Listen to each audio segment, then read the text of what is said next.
God's word is not being kept anymore. And so God makes a promise. What's the promise? Christmas is coming, Satan. 3:15. Christmas is coming, Satan. He said, now Lucifer, paraphrase, please, paraphrase. You know I can't come right now because I ain't got no body. But the woman that you used is going to provide for me a physical body. And I'm going to come into her physically. I'm going to dwell in her physically with a body. And I am going to have a body that's going to make me legal. And I'm going to use that legal state to crush your head legally and take back the power you stole from them legally and give it back to them legally. I will give them back the authority you stole from them over the earth legally. I got authority in heaven. I never lost that. But now I'm coming to earth, I promise you, because I ain't got no authority on earth at the moment.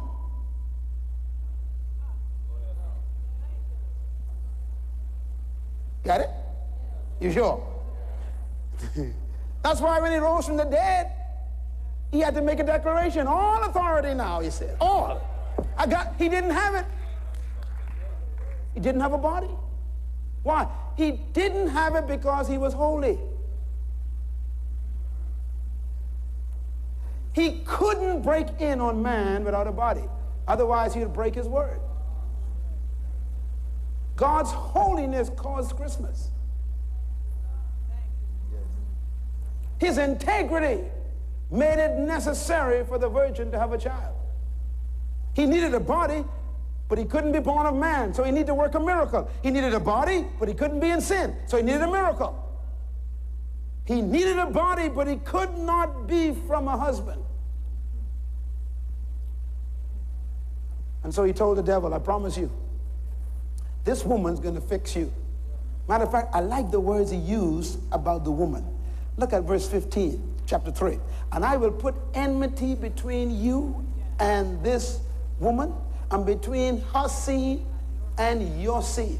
And he shall crush your head, and you will bruise his heel. What a promise. This is Christmas. God says this woman's going to be your nightmare. The word enmity doesn't mean enemy.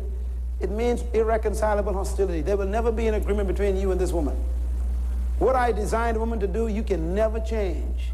I designed her to have a child in a way that the blood of the child never mixes with the mother's blood. And that was the enmity he's referring to. He was saying this woman was designed in such a way that she has been literally designed to carry a baby whose blood does not mix with hers. Now, you doctors here, you know that is true. When a woman carries a baby, the baby's blood is completely different from the mother's blood, and they never mix, because the placenta only rests upon the womb. And God is telling this uneducated demon, unemployed cherub, he says, look, one thing you didn't know is that when I was designing the woman, I was thinking about myself. And I was making preparations just in case this went wrong like this. And I already made it all. Matter of fact, the seed is already dead. You talk about plan and preparation. For he was slain when? Before the foundation of the world. So he says he's already dead. Now he needs a body to die in.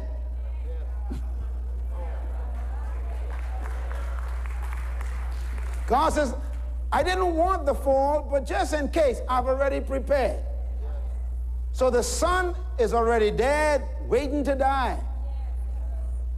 But he needs a body because spirits cannot die, so he needs something that can die. And I'm telling you, friends, this is the reason why God became man.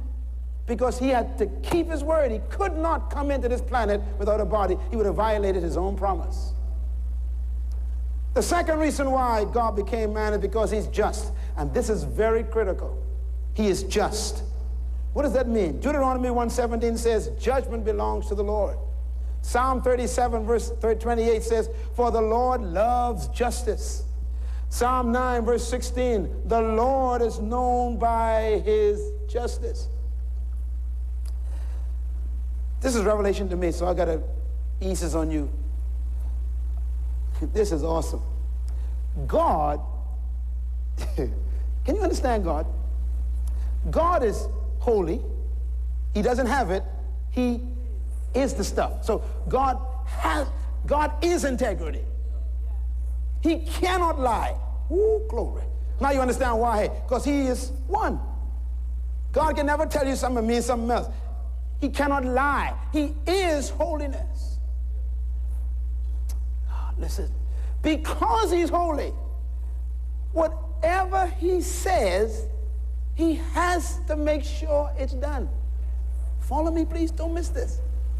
So God creates man.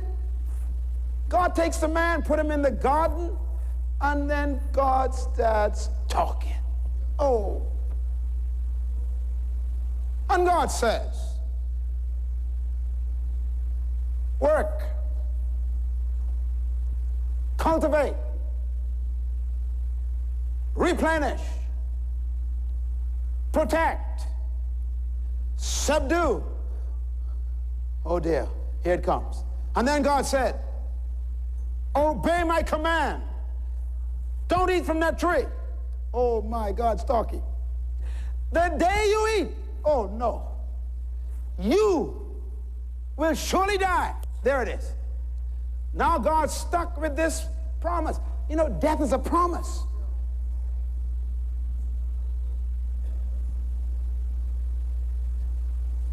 This is awesome. God says, look, if you disobey me, you will surely die.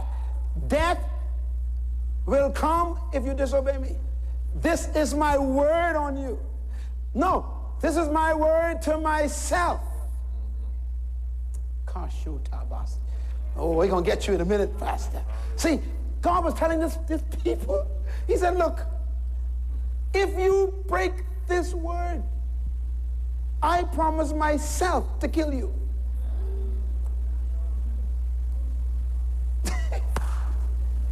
You have to die if you break this word.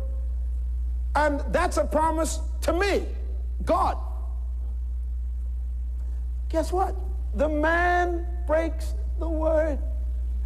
Now God has to be holy still. So God says, hey, I got a problem here. I have to make sure he dies.